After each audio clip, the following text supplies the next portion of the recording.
Hello, everybody. I have no idea if this is actually working or not. I am trying to live stream to two places at the same time. And I'm just going to double check and make sure that it's all a go before I begin with episode number of the Legit eBiz show. So where are you tuning in from today? While I get myself sorted here on Facebook Live and a YouTube Live at the same time so that I can just get used to streaming in two places at once. I've never done it before. And of course, when you do this on the computer, it strains the resources. So it's all going super slow as I'm trying to check and make sure that I am actually moving ahead with the live on Facebook. So type in the chat where you're coming in from. I've got an amazing show for you today to share for the 12th episode of the Legit eBiz show. I'm going to talk today about the top 15 mistakes that female entrepreneurs make. And just so you know, this is not stuff that's just coming out of my head. Although I've got some good ideas about what that topic is. This is current, fresh market research that has come directly from female entrepreneurs today. I've been doing market research in a number of different places that are only female entrepreneurs and asking the same question to all of them. And what I have come up with is, I got on the wrong page here, unfortunately, is a good list that is actually, when I compiled it and started stacking up the same answer, I came up with the top 15. And here's a little girl wants to say hello to everybody. For those of you who don't know, this is Shelby. She is supervisor number 1, and she's the one who is usually napping until I start talking. And does anybody else have cats here? As soon as you start talking, it's like they're all over you, right? Oh, you must be talking to me, even though I never talk to them like this. So why she would think it's for her, I don't know. She must maybe know that the camera's on and she's a little camera hog. Maybe that's what it is. Say hello to the people, Shelby. All right, you. Her sister's sleeping on the chair beside. So yeah, now I finally am on the right page. Let me see and make sure that it's streaming there. And I don't actually see it, but that might not mean that it's not showing. Bear with me, people. I promise this is really going to be worth it. The information that you're going to get from today's session is awesome. The top 15 mistakes that female entrepreneurs make. And it is not streaming to Facebook for some reason. I don't know why. Well, maybe this will let me figure it out. So I should try to work these kinks out on my own time, right? So there I am on YouTube. So this is just and this is the very first time I'm streaming live on YouTube. So this is just an excellent introduction, isn't it? Oh, okay. Here's a second button that I need to push. That's probably why. Let's see what happens now if I go live. So, okay. It says that I'm live. So I'm just going to double check again and say once again, good morning from Japan. Hello, everybody. It's a overcast day today, and we are in for huge wind in the whole weekend. It's going to be rainy, which is nice because that brings us all those great flowers. I love an overcast day. It's my all-time favorite. Must be from all those years I lived in Vancouver. Got in under my skin there doing that. But yeah, today, and it looks like we are live here on Facebook too. Yay! Show for you. Can you believe it's the 12th episode of the Legit eBiz show already? And what we're going to do is talk about the top 15 mistakes that female entrepreneurs make. As you know, the Legit eBiz show is all about anything and everything to do with online business for women. I'm supporting and encouraging and endorsing women in business. That's where my heart is. Those are who I want to work with. I feel like there's plenty of resources out there for men already. Yeah, you're more than welcome to listen in, guys. But all the stuff that I do and offer is for women only. So if you are a woman, especially if you're an expat woman, this is your spot. This is your home base because I'm a 20-year expat myself. I've been living overseas for 20 years and I've been entrepreneuring my way around the globe. So I like to say, I definitely was always an entrepreneur in spirit. But back in the day living in Canada, I was, having traditional jobs and that kind of thing. And it wasn't until I got overseas with my husband when I wasn't able to just go get a job, even if I wanted to, which I didn't particularly want to, because I've never been exactly the ideal employee. But when you're an expat, you know, especially they call us trailing spouses. Isn't that a lovely term? Oftentimes you don't have the option of getting a job, even if you want to, because the privilege of living in any country and paying tax and all that, you can just go out, and if you're a citizen or you have a visa, you can just go out and live your life and have your job. But if you don't, you have to have a visa to live in other countries and to work in other countries. And usually when one spouse, and it's almost always the husband, gets a job somewhere, that's his work visa only. And if the wife wanted to get a work visa, she would have to get a sponsor and on and on and on. And the thing is, overseas, so many of the jobs that people do are done by people from so many different nations. And many of them, I mean, we've got super high quality people coming out of so many different countries. The pay and the value for the job goes way down because there's an abundance of people to do the work, right? It's supply and demand. So a lot of times I find my expat friends, they are not particularly interested in taking a job, even if they were able to, for that reason. And I'm a little distracted because scanning you're trying to find this feed that's going to tell me that it's live on the page on Facebook, and I'm not finding it. But I'm going to go ahead anyway, and if I have to put the video over here from YouTube, I will do that later. So as of right now, I'm streaming on YouTube, and like I say, this is just a wonderful first time on YouTube, just making a great impression, I expect. So sorry, people, about that. Hopefully you've stuck it out and decided to 7 minutes in of just blah, blah, blah. So today's topic, I'm going to just move on and motor through the top 15 mistakes that female entrepreneurs make. And in case you didn't hear this earlier when I said, this is not information that's just coming out of my head. I did not just make this up and think, oh, that's a mistake I've made, or this is what I'm hearing a lot of. What I did was a big amount of market research, and on multiple different platforms and different groups that were all full of female entrepreneurs. And after I had like hundreds of responses, I compiled the data and stacked the one by one of the responses. And I came up with this list of the top 15 mistakes in order, ranked in order, that female entrepreneurs make. So please listen and hopefully learn and avoid the mistakes and take the value out of it. Because I just want to say before I start, in my opinion, I think that learning from people's mistakes is way better than learning from people's success.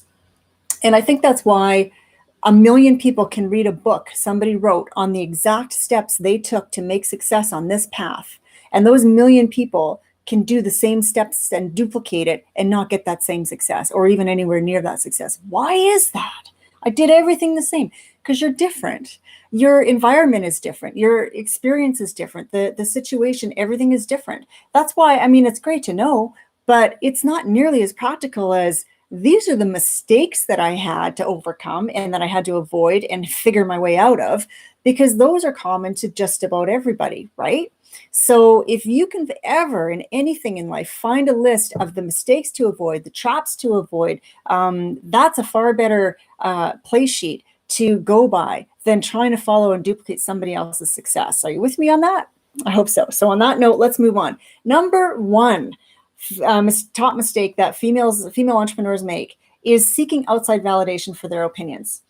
That's a big one, right? I mean, a lot of it is just the way that, you know, women are brought up. I guess it's going to be of a certain generation or generations, but oftentimes we are finding ourselves in the situation for many things, not just in business, trying to validate our opinions by outside sources and get people to agree with us and make sure, double check and make sure, am I on the right track? Is this a good idea? Should I really follow through on this? And you know, what you need to do at some point is just look inward and find that validation from yourself, whether it's by looking back on successes that you've had or decisions that you've made that have worked out favorably. This is a great way to do that. And basically find finding your own sources of validation without having to go outward and ask everybody and anybody. And one of the things I'll say about that is you need to consider the source. And that's good old advice from my mom from day one. And I sure did not like that advice back in the day, but she's right. Why would you go to your sister or your husband or your cousin and ask them business advice about something that they have no knowledge of? Right? What do you think of this product? What do you think of that marketing slogan? What do you think of this over here? Well, if they've got no frame of reference for that and no expertise in that area, their opinion is really not worth very much on that. So a lot of times we're not only seeking the validation, we're seeking from the wrong sources, right? So get advice from coaches and mentors, people who know and understand your business and what you're doing, and have a valid opinion about the thing that you're doing, right? That's what you need to do. Number 2, not getting started. Wow, this is such a big one because I'm just going to reach for my little water bottle because I feel like I might need to hold the cat at bay, and this is the mechanism to do so. But yeah, not getting started. Wow. And that's the overanalyzing, right? And the procrastination and rethinking things over and over again so that you eventually end up, it's not even a matter of talking yourself out of something. You just lose your momentum and your whole impetus to move forward on it. And so many things we don't get started on. And that's why when you do come up on something really important, you want to do, or that you have to implement in your business or to get started in your business even, right? Because that's the area that I specialize in. Helping expat women get started, get the business that they've been dreaming about for years actually out of their head and into the reality. Because you've been talking yourself out of it for how many years now, right? So yeah, not getting started is a huge one. And if that's a problem in your life, you need to find ways to continue to, and I don't want to say motivate yourself because I don't actually believe in motivation. I think that you can engineer your environment in such a way that you can take tiny little steps on a regular basis, on a daily basis toward the goal that you want to achieve without having to have this big onus on your shoulders to do this monumental thing to get there. You'll get there in time, and putting that whole load on you at once is not going to help because it just tends to like overwhelm us and we're like, oh, I don't know what to do, so I'm not going to do anything. Okay, number 3, beating themselves up for past failures and replaying mistakes over and over again. This is something men don't do, ladies. Not to the extent that we do anyway, that's for sure. But beating yourself up for past failures and replaying it over and over again. And why did I do that? And there's no good that can come from that. You've analyzed it theoretically. You've analyzed it once or twice, figured out what lessons there are to be learned. And then you got to move on and let it go and forgive yourself, whatever it is that needs to be forgiven. Most of the time, I'm assuming you're good people. I'm a good egg. That's kind of who I attract into my world in my life. Most of the time and most of the decisions that you make, you will have done the absolute best you can in the moment with the resources that you had, meaning the information or whatever you had at hand to do that. And 10 minutes later, things might have changed and you might have just bet wrong and gone, and wished that you'd done the other and zigged instead of zagged. That's the way it goes. But in the moment, you have to trust yourself and remind yourself constantly that you're doing the best you can as you go along, based on the information you have at hand and based on the pros and cons and process of elimination, whatever it is you use to make your determination. So give yourself a little bit of a break and let those things go, because nothing before this moment right now in time we're having really matters. You can't do anything about it. Right? You cannot change it. There's nothing you can do. You can only change what's happening in the moment or potentially what's going to happen going forward. So, and meaning how you react to things as you go forward.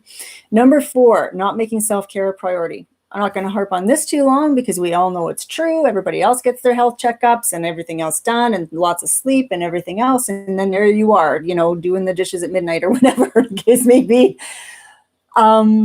Schedule it into your daytime or into your days and your weeks. Make it so that it certainly is a priority, and that it's appointments that you have to keep with yourself.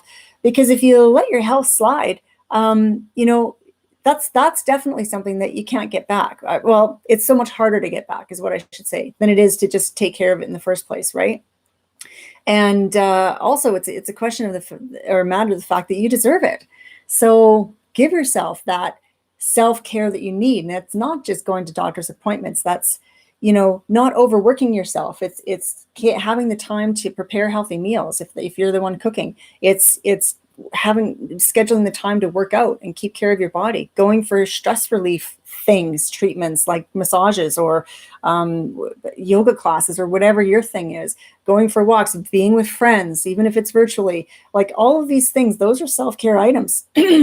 Going to the bathroom when you have to go to the bathroom and not holding it in for an hour or two, like that's self-care. It's silly little things like that. We've got to, be kind to yourself, I think is the best way to phrase it. I'm always saying that to myself, Heather, be kind to yourself, be kind. It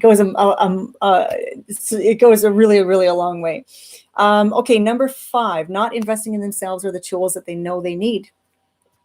I'm just going to muscle through on my own.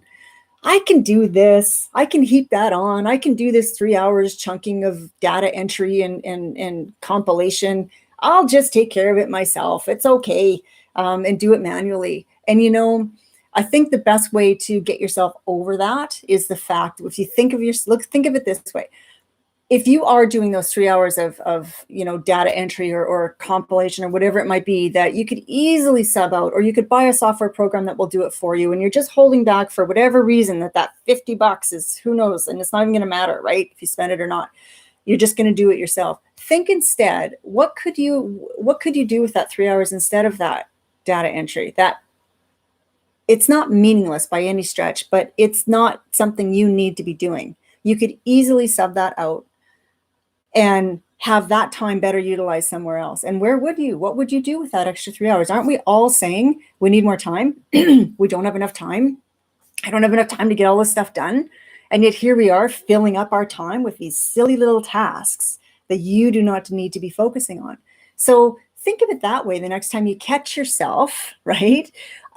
Digging into something like that, some, data crunching or the tasks, them, I know them, everybody knows the things that you're doing that you could easily have somebody else be doing or a program be doing for you. And think instead, what is the cost of this? Are you having less time with family, with kids and spouses because of that? Are you missing a workout?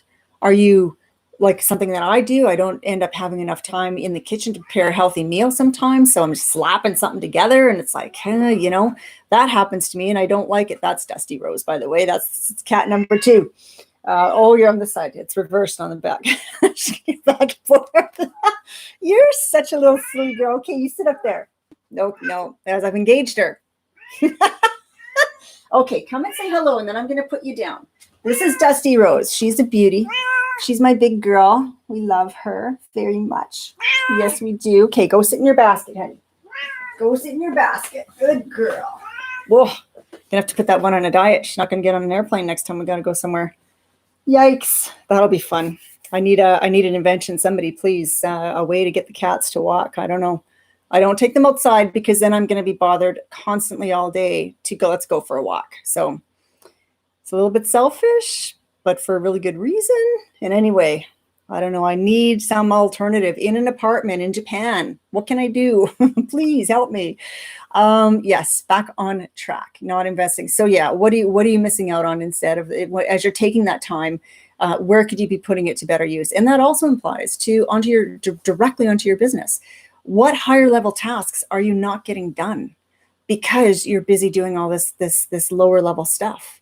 As the leader of your business and you're the creator, you need the time to conceptualize and to plan and to put things together, put your strategies together into a big picture idea so that you know where you're going. Otherwise, yeah.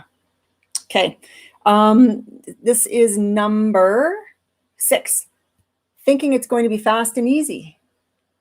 So this is something I'm completely against. And if anybody has worked with me before or is thinking about it, know that I am the complete opposite of the get rich quick deal, or spoon feeding you ideas that you can just rush off and think you're going to turn into something overnight. Everything takes time. Every single thing takes time. And no matter which business you are in now or you're thinking of getting into, it's going to take a period of time for you to cultivate it and figure out which way you want to go, what tools you're going to need. Like, just getting it developed and thinking it'll be fast and easy. It'll just set you up for more disappointment and probably mistakes, because it definitely won't be easy either. Life isn't easy, is it? Is your life easy? The way it is now, whatever it is you're doing, whether you've got a 9 to 5 or you don't, or whatever the situation is, we all have challenges we've got to deal with. And it's a question of, where do you want your challenges to be in the life that you have now, or as a business owner and creator or entrepreneur who's doing this? It's sort of like pick which hard route you want. And I'm not trying to be negative. This is not negative. This is reality. Because so many times in our brain, we get this idea, we think our brains fill in all the gaps that we don't know with like best case scenario ideas usually. And that's why intrigue works so well with marketing, because when you leave little gaps and holes in the story, your brain's like, oh, okay, so they totally got together, so that's great. Or, oh, I bet she went and got that outfit, or whatever it is. It's, and you fill it in for this best case scenario. So you do the same thing with when you're thinking about starting a business. It's going to be, this sounds great. It's easy. It's right up my alley. I'm going to just do it in a couple hours a week and blah, blah, blah. And just know it's not going to be as fast or as easy as you're hoping or expecting. It will take time and effort, sustained effort for sure. So there you go. Number 7, doing things in the wrong order.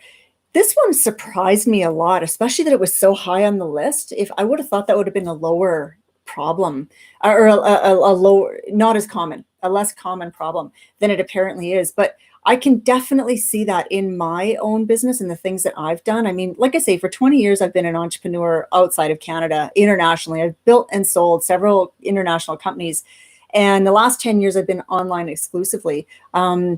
Did most of that in Amazon private label, selling physical products. And, there definitely were many times I can look back on and say, yeah, if I'd have done this before I did that, it would have been a completely different result.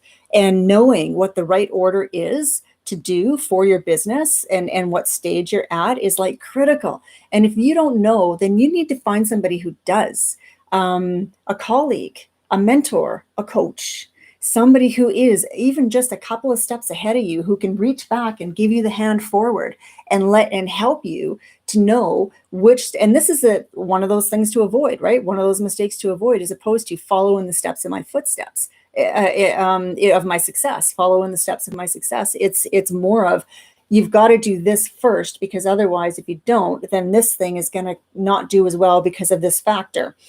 I'm sure you can figure that, extrapolate it out and decide or figure out how that applies to your business. But like, for example, in private label, selling a physical product, getting ahead of yourself with the figuring out the marketing you're going to do for the product before you've even got it designed or ready to go.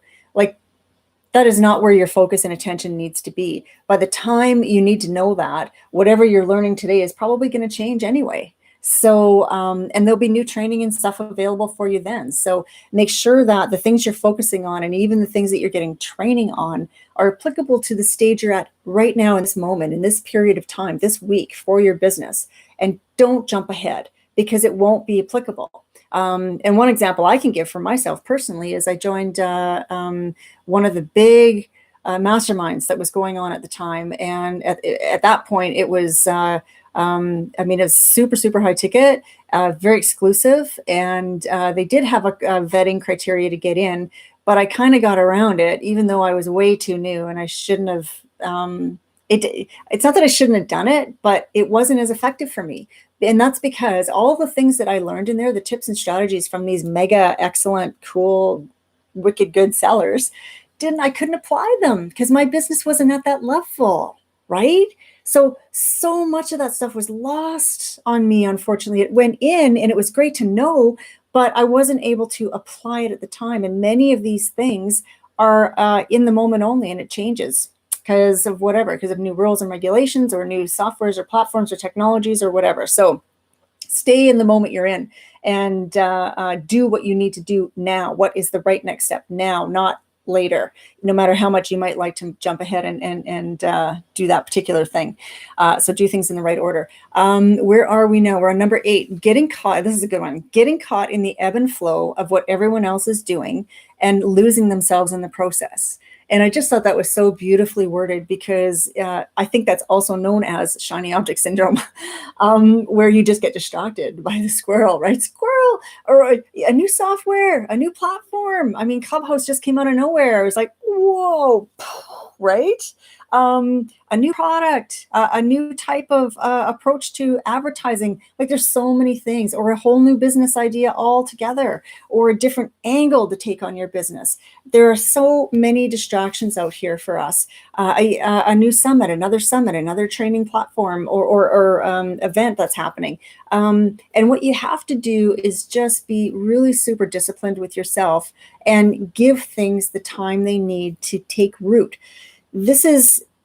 I always want to be really clear on this particular point, because you want to definitely be willing to pivot and make a change if things are not going the right way, and if you need to.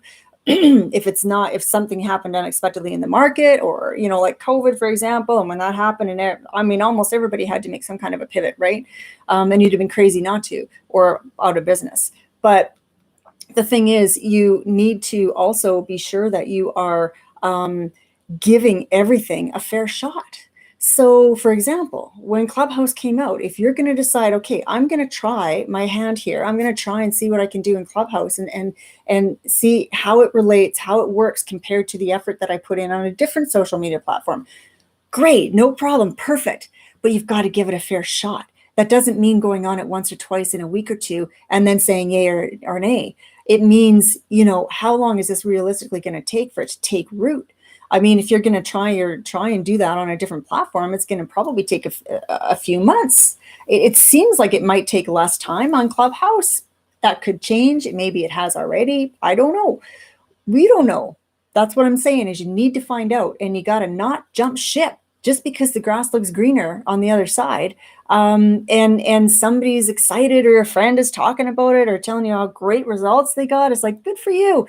I'm on this right now. I'll consider that for later. But, something you can do to help yourself to stay on track like this is to give yourself at least a time frame. And so if you're going to try something new, or whatever you're working on right now, whether it's a product you're bringing to market, or it's the business as a whole, the business model you're going to give a shot at, a social media platform, a type of advertising you choose to do, whatever it is, put a minimum time on it. I'm going to give this a minimum of 3 months, 6 months, 1 year, whatever is appropriate for the size of the thing. And do not deviate until you do that, until you get through there. Once you get through that, reevaluate and see, am I getting as good or better results as I could with the same amount of time I'm putting on something else? And if you need to do a pivot or some kind of a change, at that point you do, but you do not drop everything and run as soon as you hear the next best thing, because you will never get anywhere. Those 1,000 steps you're taking in that journey are going to be just in a circle, and you won't end up getting anywhere. So number 9, undervaluing herself and her product, or her service. Yeah, guilty. Definitely have been there in the past before. I think it's, again, one of those things that is really, really specific for women, or maybe more of a problem for women than it is for men. And we just have to be able to look at objectively what it is we're offering, and not devalue it because it's coming from us. And that's really what it boils down to. And if you look at another person, or a man, for example, who's doing the same thing, and what they're asking or getting, this is a really good way to, like a litmus test, right? And to see. And I think a lot of the problem here comes from the inequality of pay that is just endemic worldwide in almost every single industry. I think there's only, like 1 or 2 industries or jobs where women are actually paid more than men. And I mean, one of them is modeling. All for the way you look, nothing for what's in here, right? I mean, so there's a huge it's totally upside down, and it has been. And I mean, I'm not going to get into a big conversation about that here, but I just want to say that that certainly is going to have a lot to do with it. So, again, give yourself a break, and don't beat yourself up for doing this. just stop doing it, right? And if you need help, get a coach or a mentor who's going to help build you up and remind you constantly, and to realize that, as my mentor likes to say, you have value and you deserve to be paid for it. And that is for sure. And you deserve to be paid the equal pay, the going rate, whatever that is, or more, whatever the going rate is for the thing that you're doing. And if you're doing something exceptionally higher level than everybody else, then that going rate is higher, right? That's just the way it is. So remember that and factor that in as you're making your price list out. Okay, and that's a really nice segue into number 10. Number 10 of the top 15 biggest mistakes that female entrepreneurs make is not having a mentor and trying to do it on our own. It's sort of like that muscling through on the not getting the tools or delegating lower tasks to somebody else and not getting the help they need. If you don't have a mentor or a coach helping you along and building you up, bringing you up along the way, you are making this so much harder on yourself, and it's already hard. Like we already established that, right? So making it even harder on yourself than it is to begin with it's just such an uphill, pushing that boulder uphill 1 inch at a time, and then you lose a little ground and you come up a little bit more, and it's like, oh, and it doesn't have to be that way, because right to the left and right of you are a whole bunch of other people who are willing to help or pull it up from the top. And so oftentimes, especially with mentors, these are just people who want to help you, right? They've been there, they want to give back, they've got an immense amount of knowledge and wisdom to share. And if you can get under the wing of a good mentor, or hire yourself a coach, do that, because it'll save you not only years of time and bunches of money that you'll lose going down the wrong path, but it will also save you those little bits of yourself that you lose along the way that take a chunk of you, take a chunk of your confidence and your self-image and your pride if you have a loss after a loss after a loss, right? It happens to the best of us. So that's a huge reason why your coaches and mentors will be so helpful for you in every step of the journey.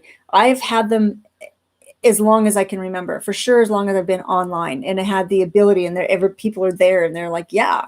And I will continue to, and my coaches and mentors have coaches and mentors. And that's the way it should be. We should all be continuing to help each other. It's a community. We're a community out here. And by the way, online business communities for women are so good. So if you've not been in many of them or any of them, you're in for a real treat, because it is in my experience, it's the complete opposite of what I experienced, 20 plus years ago in the brick and mortar world of working as a young woman. And it was more, aggressive and cutthroat and sort of, competitive. And it's like, you remember that vibe, where people feel like, somebody else's achievement is somehow taking away from you a little bit or something. And it's not supportive, but it's not like that in the online community. Believe me, the Facebook groups that are out there for entrepreneurs, and especially for female entrepreneurs, I mean, let's stick together, ladies. They are so great. And there are so many really good people really good women who are just wanting to help. So yeah. Yay, ladies. That's why I want to stay with the girls. I just love it. Okay, next one, number 11, taking silly risks while trying to prove herself. Yeah, I've been there too. And I mean, I don't really know too much to say about this particular one, just that, you have to make your moves based on facts and based on like data. And so many times when I got stuck on this one and I was like, oh yeah, I'm going to prove myself and this is going to be great. And it was all actually, if I dissect it and look under, it was all based on a hope. And hope is not a strategy. You can't make a business plan based on hope. You can't move forward and make decisions on promotions or directions or markets or any products on a hope. You won't be in business long, because chances are all you're doing there is gambling. You're throwing a dart at a board and hoping for the best. And it doesn't work out favorably in most cases, is you've got to be basing it on facts and logic and reality and real numbers and real market. And all of that stuff is there for you. It might not be the funnest part or the sexiest part of the business, but it's all there for you. And you can also hire somebody out and get it and pay somebody to provide you with the data that you need so that you don't make silly risks, and you don't have to prove yourself to anybody. Most of the time anyway, it's only to yourself. You're trying to prove yourself anyway. So that's a little food for thought. Okay, on to number 12, waiting for the right time and feeling like they need to have everything perfect before they begin. I love this one because this is one that I don't really suffer from. And thank you to another mentor of mine, Jason Fladlin, who's come up, he just has one nugget after another, but two of his that stick with me all the time. And I share with just about everybody who is ever in earshot of me. Done beats perfect every time is the first one. And you've got to be prepared as an entrepreneur to push things and move things out before you think they're ready, before you think you're ready. Otherwise, you will not get started. And if you do, you will not be keeping up, because things are moving quickly and you must be able to move forward before you think it's perfect. And that includes writing an email. How many times are you going to allow yourself to reread and rewrite that email before you push it? Or a post reply on social media. And I suffer from that because I want to make sure that it's right and I'm not giving the wrong impression, or I've got it in the right context. And you can't do that because it's not going to be in the right context for everybody. Who knows what they just went through seconds before they read your thing, right? Like, you cannot make it perfection doesn't even exist, because as soon as you do the thing, you're going to have become aware of new factors that are going to influence you and want to make you change the thing you just did. So it wasn't perfect, and it never, ever will be. And it's important to remember this too, when it comes to you and you taking action and moving forward, because you're never going to feel ready. For those parents out there, not very many parents, from what I understand, feel ready to have their first child, right? There's so many big things like that you actually did in your life and are happy for. And this is an exercise that I have all my people go through when I do a 5-day challenge for expat women, how to map your business personality type. And on the second day, the homework is to share with the group 3 things you did that you're really proud of, that you did not feel the slightest bit ready to do at the time that you set out to do it. And the things that come back from people are amazing. The courage that it would have taken to step forward and start without feeling ready is just unbelievable. And that's so that you can anchor the pride, right? And anchor that feeling and remind yourself, I can do things even though I don't feel ready to do them. And in fact, I should. And the reason for that is Jason Fladlin's second quote, which is, kick it out the door. And I always envision, I wish you could see, because I'm kicking my leg up and I'm kicking it out the door. Open that screen door and kick it out the door.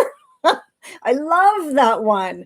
And get the smoke going behind it. It's rolling out the prairie down like a what do you call those things? I'm from the prairies. I can't even remember a dust thing in the prairies. Anyway, the dead weeds that go into a ball and they get rolling. One of those things.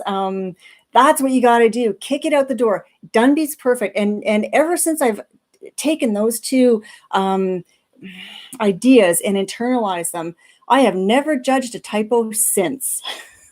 And I used to be the biggest judge. Oh, look, this person, they got a typo in there. How could they possibly who approved this thing?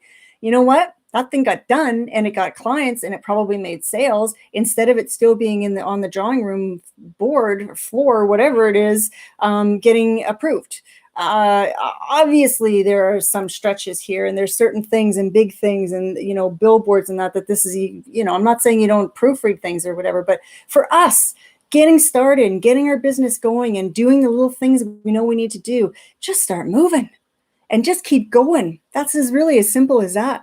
So I'm going to move on because this is taking a little bit longer than I anticipated. Usually I like to keep these to about a half an hour or less, but I apparently have a lot to say on this. A lot of experience. What can I say on what not to do, right? Okay, next is, that number 13, worrying about other people's opinions. Most of the time, people don't even have an opinion, to be honest, about what you're doing. And we are thinking, oh, what are people going to think? What are they thinking already? And so many times they're not actually thinking about you at all. And I always hear these quotes from people in their, I don't know, is it 60s or 70s or 80s or whatever, the kind of that stage of life where they're like, yeah, you get to this point in your life and you realize people weren't actually thinking about you at all. All these years you've been wondering, oh, what are people going to, so here, ask yourself, if you're a person who's thinking about starting a business, and maybe you've been playing with that idea for a while, you've probably had the idea run through your brain once or twice. Well, what are people going to think? What's my family going to say? Who do I think I am to be able to start a business? What do I know?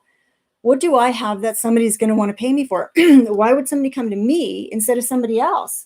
And I have answers to all of those questions. Believe me, valid, truthful answers. But the biggest thing I think that you need to know and realize is that, first of all, people aren't really thinking about what are you doing anyway, or judge. They're not judging. That's kind of what this comment is more about, is about judging. But the other thing is they are, I just lost my train of thought because my cat doing 360s in her window basket. Cute, but distracting.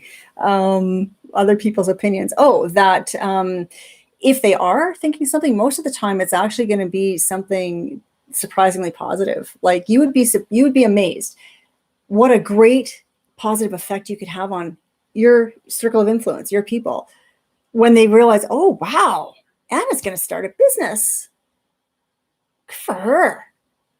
Maybe I should think about starting a business. I wonder what I could do. Like, there's the snowball effect, right? And you have no idea the positive effect that you're going to have on people when you start moving toward, the things you want to do in life and the goals that you really want to achieve, especially because you're going to be in such a much better disposition and putting out, people are going to be like, wow, have you just had a facelift or something? You just seem so great. Have you had a really good sleep? You've been on vacation. We haven't always been on vacation lately, but you know what I'm saying? And then the whole time, the real reason for it is because you're just like loving what you're doing every day. So that's a good one. Okay. Number 14, we're winding it up, people. Number 14 of the top 15 mistakes that female entrepreneurs make is not believing that they're good enough to make a difference. So that just follows beautifully from the last one, doesn't it? Again, what are people ever going to want to listen to me about? Why would somebody want to read my book? Well, let me ask you this. Take any subject, any popular subject. Why are there hundreds of books on that subject? And why are so many of them bestsellers on the same subject? If so-and-so has already written a great book on it, why do we need another one? Right? You seeing where I'm going with this? Because what you have knowledge in, or the thing that's burning a hole in your brain or your heart, wanting to get out into the world and go and help people, this is something that is unique to you. And just like I was explaining about why it's less effective to follow in the footsteps of somebody else's success and more effective to avoid the mistakes people have made, the same thing for this one, because you personally have your own frame of reference. You are, we're all individuals and unique, right? We're the only one, we're one of one off, every one of us. And your experience that has brought you to wherever you are, to the base of knowledge that you want to turn into whatever it is, whether it's a physical product or a book or a course or whatever the business, a podcast or a blog or anything, all of that is going to be unique to you. And boy, oh boy, I mean, being an expat for 20 years, what a privilege to be able to witness firsthand, and learn from so many people from so many different countries that are so different from Canada, from where I was born and grew up, and my frame of reference from there. And some of the most interesting and stimulating conversations I've ever had are from Eastern Bloc friends who were born in a communist country. And what was it really like? And it's like, man, you can't even imagine, and us in North American first world nations, we have it so easy. We're so soft in so many ways. And it's just like, anyway, I don't mean to go off onto that. That's a whole other conversation that doesn't happen without a couple of glasses of wine. And very good friends, by the way. So sorry about that little digression. But basically, you as an individual person have something that is completely unique to you to share. And there are people out there who are wanting to hear from you specifically, not the other 10 people who've just released the most recent book on the topic of what you're thinking of doing, whatever it might be. So don't let that stop you, because you will find, your tribe will find you, and you will find them, and they are out there waiting for you. So that brings us to number 15, the last one of the top 15 mistakes that female entrepreneurs make. And this is such a good one: taking negative outcomes personally and letting those results determine how they think, feel, and respond. Wow, that is such a big one. And it just happened to me the other day. What happened? Something in the business it was a roller coaster. It was good. And then it was like, nah. And then at the end of it, it was like, it didn't pan out the way I wanted it to. And it felt like a dagger in the heart. Right. And I remembered I just delivered this exact list in my challenge to people that said, don't take the negative results personally, because it's nothing to do with it. That was just one thing that didn't work. And just like we've heard a million times before, all the no's you hear are just getting you one step closer to the yes. That's what we hear in sales all the time. Or all the failed experiments are getting you one step closer to the one that's going to work. I wish I knew off the top of my head how many times Edison tried to make the light bulb. And it was a lot, and like over 1,000 times. And then finally it took off. I'm going to have to look that up and let you know if I've made a mistake on that estimation. But it was a lot. And we can't take the negative mistakes or the undesirable results personally. It's nothing personal. It's just a fact that you are moving through the process. And in fact, I always suggest, and I try to do it with myself as well, and most of the time it works, I always suggest that we reframe how you think a negative result, what that means to you. And what it should mean, what I'd like to reframe it to is, yay! There's one more way I've tried that I know doesn't work. I'm one step closer to the thing that I need to do. And if you can do that, I know you've heard it before, but if you can start really looking at it that way, oh, well, that didn't work, I'm not going to use that photo again, or whatever the thing is, right? You're then going to be in a better position to be able to do either the next test or get closer to the one thing that is going to work. So yeah, I hope that makes sense to you. And I'm sure that it does, because I know we've all done it a bunch of times before. But the last thing I want to say on this particular one is not taking negative outcomes personally, but also not letting those results determine how you think, feel, and respond. And I just want to take a second to address that, because I think this is equally, if not even more important. The things that happen around us in our life and in our business, we do not have control over that. You can't control how your brother-in-law acts, or the cars driving on the road that you're on, or the weather, or what's going to happen in the market, or when COVID's not going to be a problem anymore. Like, we can't control any of that. The only thing we can control, and then we do have absolute control over, is how we react to it, how we respond to it, how we choose to respond because of it. And this is where that whole idea about attitude comes into play, right? Because if you decide to let it derail you, or let it be the big negative ball that media makes things out to be, or whatever, take the bad side of it and roll it down, because maybe you've responded that way before. Maybe we're talking about a fight with a loved one, and every time you have a fight with that person, this is what you usually do, and then it turns into this, and a week later we finally, who knows? You have the power right now to stop that next time there is one. You don't have to react the same way as you always have. You don't have to respond the same way that you did before. Especially if it's a way that didn't get you results, or didn't get you further toward your goal or resolution, or whatever it was you were looking for in that moment. So always remember, no matter what is going on or how bad it is, you can still control how you react to it. And that means you have absolute control, in fact. So it's extremely liberating to believe and accept that as the truth. And I believe it is. And yeah, so I hope that you do too.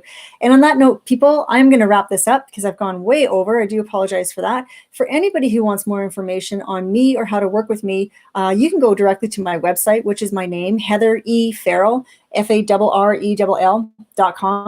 There's always going to be information there on how to join a free challenge. The next one is going to be coming up early June. June 7th is when we're going to start the next Map Your Business Personality Type. So I invite all expat women to come in and join. If you've had the inkling or been thinking about wanting to start a business and not too sure where to go or how to start, this is where to start. This is your ground zero, because so many of your questions will be answered, and you will have a very good, clear path of where to go next on this journey of yours. So do join me, and I'm going to wish you all the best in your business and your regular life, and hope that everybody stays very good and safe out there in these uncertain times.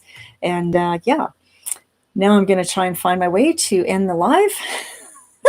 Because I've never done this streaming thing before with StreamYard on YouTube, and so you might be with me for a minute. I'll just keep talking.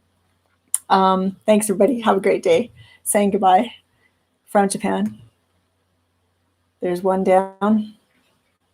And now I believe I'm to end another one, which I shall do. That one never got started. Okay, I'm totally not sure if this is still going or not.